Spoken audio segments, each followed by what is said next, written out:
Sekarang kita lanjut ke dasar-dasar aksiomatik sistem bilangan kompleks.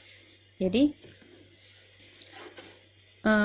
kita tadi udah ketahui bahwa suatu bilangan kompleks, misalnya kalau saya punya Z sama dengan A plus IB ya. Oke. Maka bilangan kompleks ini bisa kita bentuk juga dalam bentuk yang lain sebagai pasangan berurutan, yaitu kita tulis sebagai titik A, B. Itu ya. Nah, sekarang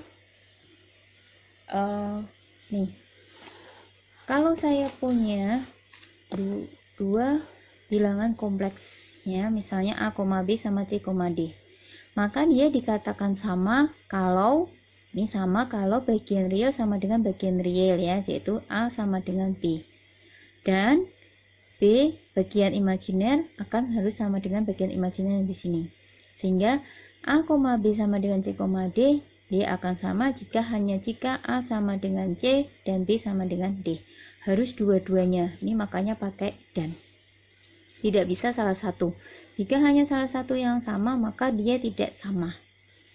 Kemudian jumlah seperti tadi, A, B ditambah C, D, maka bagian real ditambah bagian real, A plus C, kemudian bagian imajiner ditambah bagian imajiner.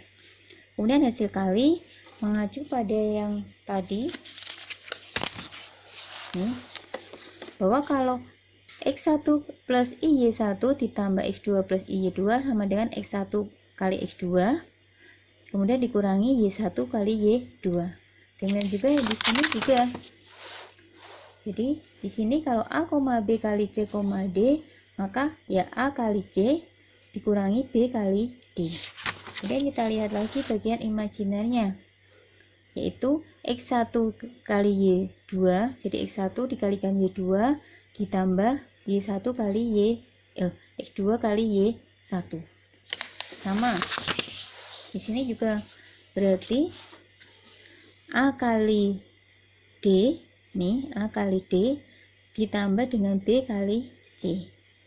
Nah, kalau suatu bilangan kompleks dikalikan dengan suatu konstanta M misalnya, berarti M kalikan A, M kalikan B. Jadi masing-masing komponen di dalam bilangan kompleks juga dikalikan dengan M ini.